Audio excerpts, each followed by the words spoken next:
Hi, everyone, and welcome to my presentation on aspects of Massachusetts educational law that differentiate it from federal and other state laws.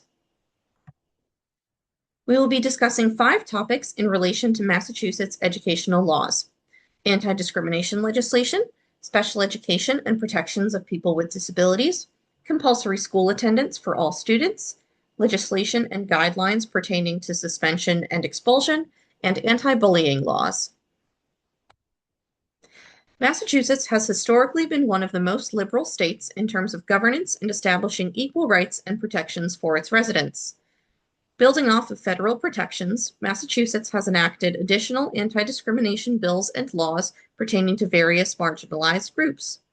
While federal regulations such as definitions and guidelines within Title IX have changed under different presidential leaderships, Massachusetts General Law Title 12 bans unlawful discrimination due to race, color, religion, national origin, ancestry, or sex.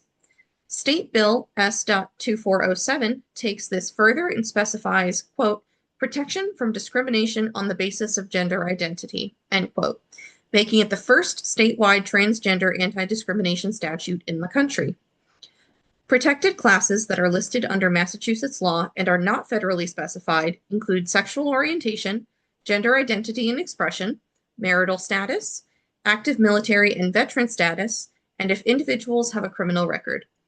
The Massachusetts Commission Against Discrimination, or MCAD, is a state legislative department dedicated to investigating reports of harassment and upholding anti-discrimination laws, including Massachusetts General Law, Chapter 151, which makes it illegal to deny admission to Massachusetts educational institutions based on membership in one of these protected classes. Overall, Massachusetts special educational law provides broader protections than the federal minimum under IDEA in Section 504 of the Rehabilitation Act. Massachusetts General Law, Chapter 71B, Section 1, extends special education eligibility up to age 22, whereas federal law is extended to age 21.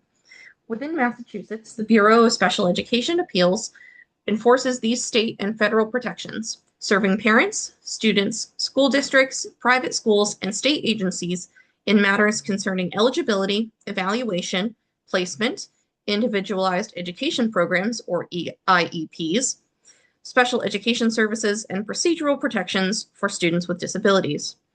The BSEA also provides dispute resolution for early intervention, which is students aged from birth to 3 years old.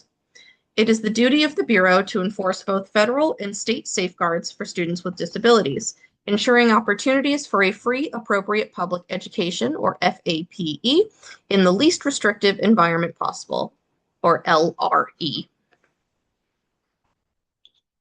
Massachusetts was the first state to pass compulsory attendance laws in 1852, requiring all children aged 8 to 14 to attend school. Other states followed suit, and the literacy rate among northern states was around 90% by the turn of the 20th century. Today, Massachusetts and many other states require children to attend school from ages 6 to 16, with some states leaning a few years in either direction for their requirements. The amount of time that students spend in school each year has increased as well, now 36 weeks as opposed to 12 weeks per year.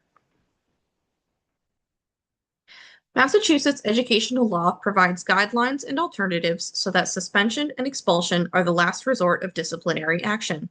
The Massachusetts Department of Elementary and Secondary Education, or DESE, states that the use of long-term suspension should be limited until other consequences have been considered and tried. In the event that a student is expelled or suspended for a long period of time, they also mandate that the student must have the, quote, opportunity to receive education services to make academic progress during the period of suspension or expulsion, end quote. Alternative options to suspension that are proposed under Massachusetts General Law, Chapter 71, Section 37H 3 3/4 can include collaborative problem solving, mediation, restorative justice, and conflict resolution. Massachusetts General Law, Chapter 71, Section 370 outlines requirements and procedures for school districts to follow in the interest of bullying prevention. Bullying is defined as harassment to an individual by members of the student body, faculty, or staff, and also includes cyberbullying. Starting with prevention, schools must provide age-appropriate bullying prevention instruction built into the curriculum of each grade level. There are procedures for reporting and investigating incidents of bullying, as well as responses to incidents that have been confirmed. School staff and faculty are mandated reporters if they are witness to an incident that may qualify as an instance of bullying, and parents or guardians of students are also made aware of bullying prevention guidelines being taught in schools so that it can be reinforced at home as well. This concludes my presentation on unique aspects of Massachusetts educational law. Thank you so much for watching.